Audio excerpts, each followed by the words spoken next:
For a long time trying to figure out how do we convince people of the threat posed by climate change, but more importantly, beyond that, how do we actually push people to make the right changes? Regular people, but also those with actual power over national policy. Well, joining us right now is an author with a few ideas on that area. Robert H. Frank, author of Under the Influence, Putting Peer Pressure to Work. Welcome to the show. Thank you, John. Very glad to have you here. So peer pressure and climate change, what's the connection between those two things? The reason we emit energy in the ways we do and build big houses and drive heavy cars is not so much that we don't pay the right prices for those things. That's part of the problem, to be sure. Mainly, we do those things because other people like us do them. And that's the surest route to get us to change our behavior, is to nudge other people to start changing too. So in these areas like the size of homes, the size and power of cars and things like that, we have seen a sort of arms race where people are not necessarily getting what they need or even a little bit beyond what they need, but because they're surrounded in a context where people are consuming more and more and bigger, that's driving a lot of really significant economic activity, correct? Others buy bigger cars. That puts us at greater risk of injury and death, so we respond rationally by buying bigger too. Then they build bigger and we build bigger, and it continues. And when everybody's got a 7,000-pound vehicle, the risk of injury and death goes up, not down, compared to when we're all driving smaller cars. It would be easy to switch back to the old way, but we need a signal to get us to do that. Okay, so I think a lot of people they hear that and they understand that. In the area of fighting climate change, if we want to change people's behavior, how can we harness this sort of effect? You know, we saw how to do it in the case of smoking.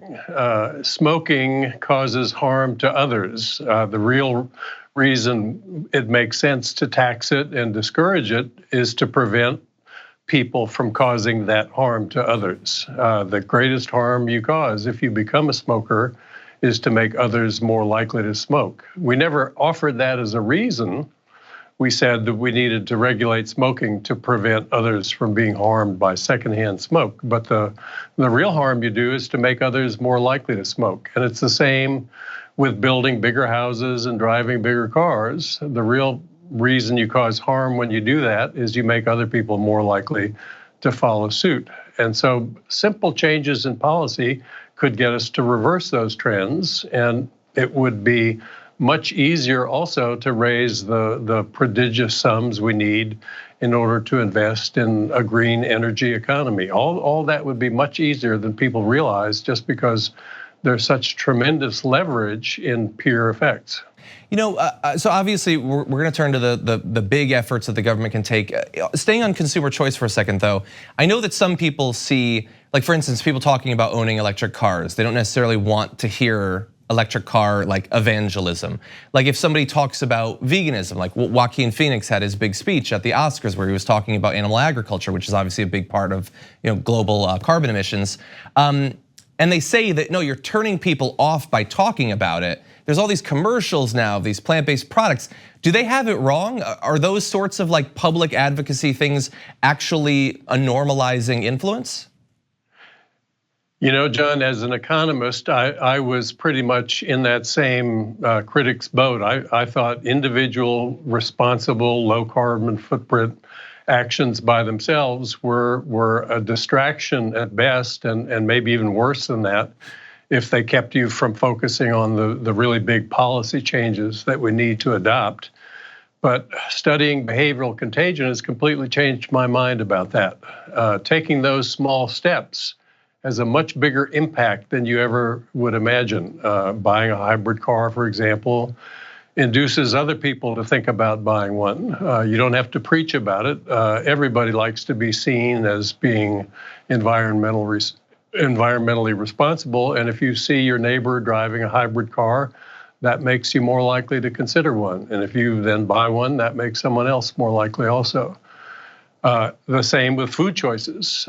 We have enormous contagion in our dietary choices, as the fad diet craze well attests. So when people change their diets, it makes others more likely to do that too. The main effect, though, of these individual actions is that they change who you are. They build a new identity for you as a climate advocate. And when that happens, you really do become much more likely to support the politicians who would take the robust policy measures that we need to take if we're to have any hope of solving the problem. You know, in the book, you talk about this idea over sacrifices that individuals might have to take, how painful they might be. And you write that this belief that there won't need to be painful sacrifices is linked to a concept you call the mother of all cognitive illusions. Can you tell us a little bit about that? Yeah, I think the reason it's been hard to get support for the important and large investments we need to make to create a green economy is that people imagine that if they had to pay much more in taxes to support those investments, it would require painful sacrifices of them. Nobody's proposing to tax wealthy people so much that they can't afford to buy what they need. That's not on the table at all. What they seem worried about is that they won't be able to afford the special extras that they want, maybe a penthouse apartment with a sweeping view of the city. But special extras by their nature are just a relative concept. They're in short supply, there are only so many of them. How do you get them? You have to outbid people like yourself who also want them. And here's the key, when your taxes go up and their taxes go up, everyone's bidding power for those special extras remains exactly the same as before. So the same scarce penthouse apartments with sweeping views end up in the same hands as they would have before the tax increase. Nobody needs to make any painful sacrifices at all. You know, it's fascinating. But there's one other area I was interested in. We saw a Q&A that you had done about the book, and you were responding to some of the critiques of one of the big legislative pushes concerning climate change right now, which is the Green New Deal, which has sort of a holistic view of the climate crisis, but connected with a number of other issues. And that is often what is attacked when people attack the Green New Deal. Can you tell us a little bit about your response to those critiques of the Green New Deal? Yeah, it's interesting, John. The critics, many of them on the left, say that, oh, that's too ambitious. If you tackle inequality and climate all at once, you'll just ensure failure in both domains. But if you look at the policies we would need to adopt to attack either one of those problems alone, you'll see immediately that the policies are deeply synergistic.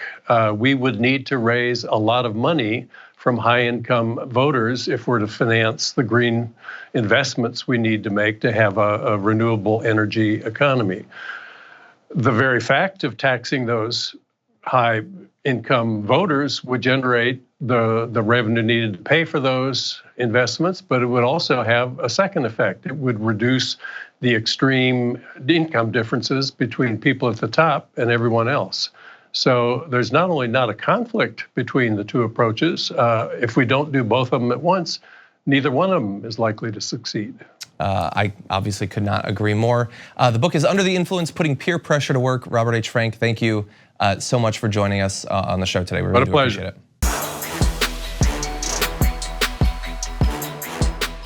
Thanks for watching The Damage Report. What if you could protect yourself on the internet for the price of a cup of coffee a month? Well, if you head to nordvpn.com/TYT, you'll be able to connect up to 6 devices to NordVPN's military-grade encryption for $349 a month. If you go now, they'll even throw in a month for free. Go now.